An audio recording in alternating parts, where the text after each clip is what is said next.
I'm Richard Pyatt. This is the BC City Connection podcast. We come to you twice a month from the city of Battle Creek, the official podcast from City Hall. We dedicate some of these episodes to the focus of housing, the idea that more of us need a housing, and affordably so, in Battle Creek. And really, this is not a Battle Creek exclusive issue. This is something that's being dealt with statewide and nationwide. But we take a moment anyway to talk about some of the solutions out there and talk with some of the experts who are here to try to help solve the issue. Along with Darcy Schmidt from the city of Battle Creek, we're joined today by Chris Lussier, the new Battle Creek Housing Commission CEO. Hello, Chris. Hello, Richard. It's good to be with you. Congratulations on your new post. Housing is not unfamiliar to you, right?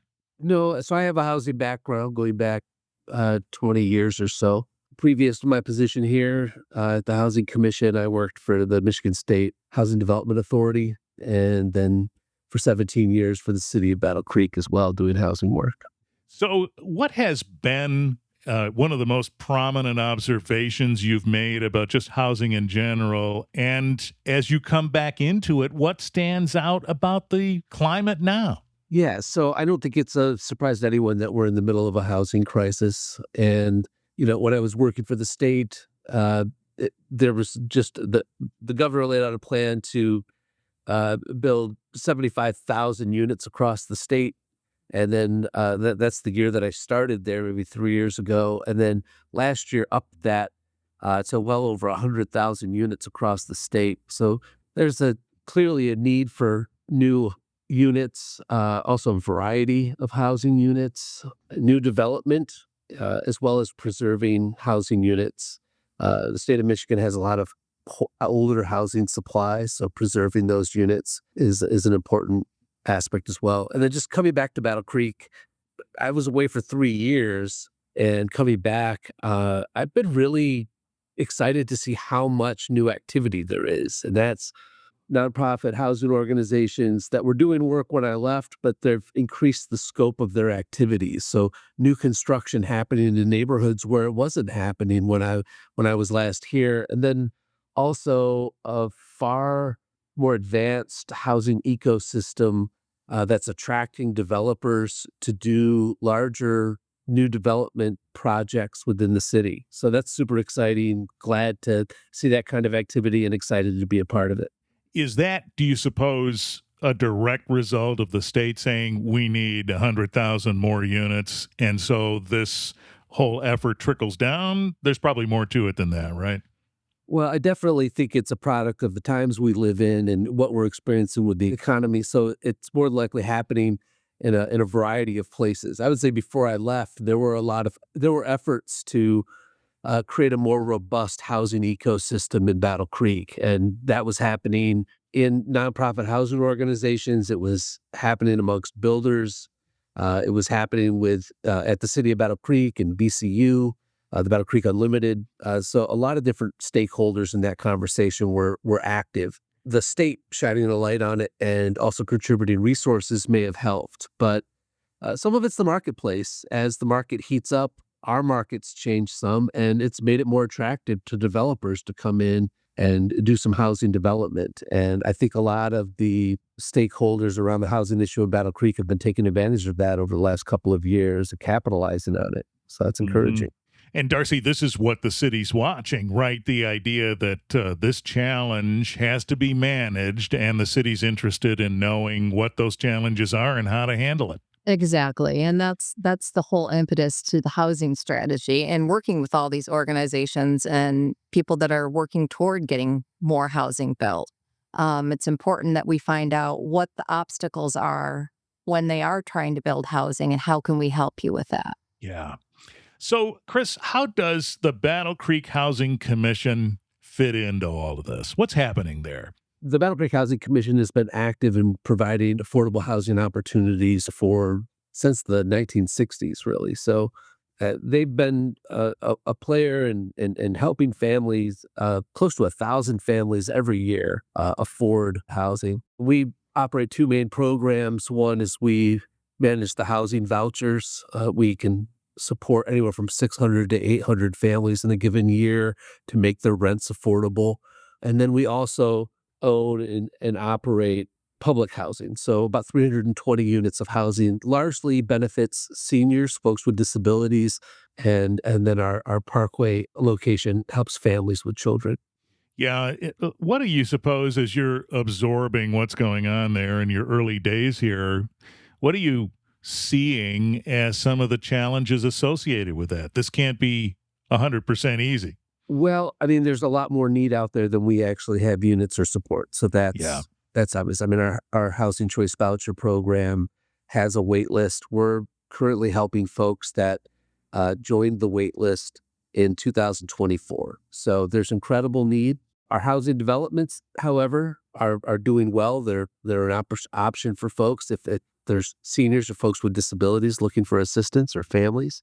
Yeah. This is an option that makes the difference for them entirely. Yeah, absolutely. Our housing's a little bit older, so one of the things we're looking to do is to make improvements. And so the Housing Commission here has positioned itself to do a larger redevelopment project of its units, and that's part of what attracted me to be a part of the job and this work was to come in and be a part of a project like that. That's a significant undertaking where we will be accessing resources from the state and some other resources to do a renovation of all 320 units of our housing inventory.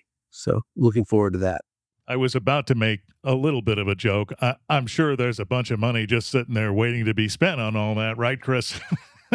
Yeah. But to some extent there is, but it isn't that easy, of course. No, it can be really challenging to get resources to redevelop or preserve affordable housing units that we currently have, or to go out and get new units built. That could be very competitive going for those resources. Housing commissions are actually in a pretty good place, though, when it comes to redeveloping their own properties.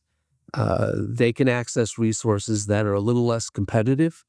And so it makes it more likely that we'll be able to secure those resources and get the project done. So, Darcy, I imagine the city watches this, right? I mean, these are resources, as we've noted, that might be the only option for some folks, and on a waiting list, waiting for renovations, let's say. All these factors are something you're watching, right?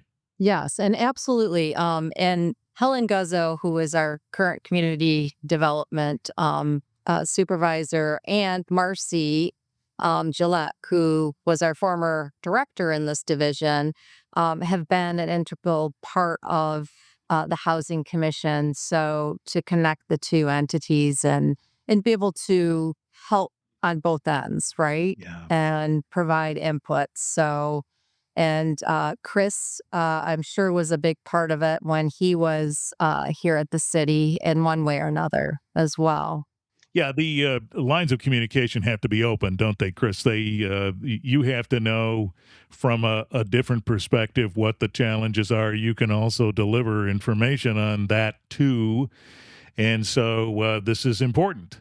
yeah, I mean, that's one of the things that's great about coming back to this improved housing ecosystem in Battle Creek is that there are a lot of different folks doing interesting and exciting projects. They convene regularly to exchange ideas and talk about how we can support each other. And it's turning into units being built. So they're actually happening. I just sat in a meeting earlier today with a group of those stakeholders in this housing discussion. And I think when you have a housing crisis, nobody wants to hear about creating a housing ecosystem. They want to hear about units getting built. And I think it's encouraging that both are happening. So, Yeah, help us understand the process that folks who come to the commission go through. You mentioned a waiting list, Mhm. but once they get to the top of that list, now the ball is rolling. yeah, so they'll go through an application process. Once they get on the wait list, then they'll be invited to make application. They'll provide their application and it's reviewed by our team. And then a decision's made. Usually they'll get an opportunity once they've been determined eligible. There are income requirements and some other requirements that they'll have to meet. And then they'll get an opportunity to tour the available unit or units and make a choice. And then we get the ball rolling and get them housed. And That's happening every day. Unfortunately, folks do often have, a wait for a little bit of time, but it's a great assist for folks that need to come up with a solution long term. They're working towards this opportunity. They've figured out some solution that's going to help them in the short term, and then this is a way to have long-term affordability or longer-term affordability. Is it the intent that folks stay there as long as they need to? They renew their leases and they're there, which explains, right, the waiting list. Yeah, I mean, on average, folks are, and I don't have all these numbers at my fingertips, but I was interested to find out as I've been getting acclimated to this new position that the average stay is just a few years for folks that receive this benefit. So certainly, a lot of folks are uh, staying in this housing, getting stabilized, and as their situation improves, they're moving on and doing something else. That's actually happened on a pretty regular basis, and that's kind of the norm. But for some folks, it is a long-term option, and that could be seniors on a fixed income, or folks dealing with a disability, or someone else who's in a situation that isn't likely to change dramatically over the long term. This can be a longer-term option for some families or individuals. You talked about renovating the units that exist. Is there a vision that you could build more? I think the Battle Creek Housing Commission board does want to see the Housing Commission be involved in creating new housing. And it may not be the same kind of public housing that we've had in the past, but we could be involved in helping to develop the units. And to some extent, that's already happening. So the Battle Creek Housing Commission can do things like commit some of their vouchers to a new development. So you have a developer coming in, they're going to build some new housing, and we can strengthen their ability to secure other resources. We can help them with it basically creates a revenue stream for them to have these subsidies for the families. And that's a way that we can support new developments. And that's something we're actively engaged in with a couple of proposed developments now. So, and then I think our board does envision us getting involved more directly in helping to fund some projects or be co-developer on projects. So I expect we'll be getting into that in the future. Yeah, that certainly would be interesting. Do you have connections with landlords? We certainly do. So it's on our website. If someone goes to the website, you'll see a list of landlords that participate with our programs regularly. So they're housing families that we're supporting, and we interact with them regularly. If there's a landlord listening and they're saying, maybe I ought to have this connection, maybe my property will be occupied more consistently, can they just call you up and talk to you about it? Yeah, absolutely. We'd love to hear from landlords Yeah. if they want to participate or be more involved. BattleCreekHousing.org is the website, by the way, and we'll put the link in the show notes so folks can click through if they want to. There's also a section on your website about home ownership. Do you, generally speaking, try to help some people who might be interested in becoming homeowners to recognize that path?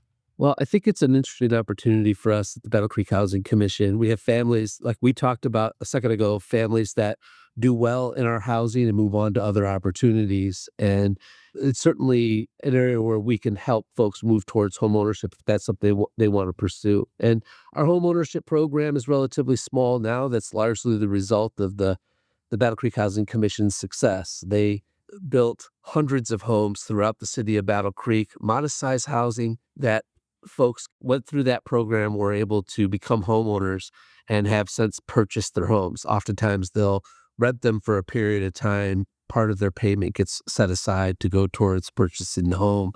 Most of those homes have sold, and we have a few that are still out there, have families in them. Occasionally one of them comes available if the family decides not to complete the purchase, or we're able to offer that for sale to a lower moderate income family. And maybe we do some of that in the future. I would say, that's certainly a possibility. There's been discussion about that. But I also would note that there are lots of other really good organizations in town that are creating new homeownership opportunities that didn't exist when we first started this program in the 90s. Yeah, that's another way the landscape has changed a little. That's right. And Yeah. maybe for us, it would just be, maybe it's a partnership. Maybe that we're helping to supply, helping to connect families that are doing well in our housing and ready to move on to the next opportunity with those nonprofit partners or other opportunities. So we'll see. Yeah, and Darcy, the city is probably happy to bring all these players to the table. Absolutely. And like I said, we want to know how we can help them make things happen as well. Yeah. All right. Well, a terrific opportunity to connect in the way of housing with the Battle Creek Housing Commission. Again, that website, battlecreekhousing.org. Just click through and look at some of the information there and reach out if you end up with questions about any of those aspects. Chris, thank you for telling us about it. Thanks for the opportunity. Chris Lussier at Battle Creek Housing Commission, Darcy Schmidt from the city of Battle Creek here on the BC City Connection Housing Episodes. Subscribe where you get podcasts or follow us on YouTube. We have more episodes coming. Take care.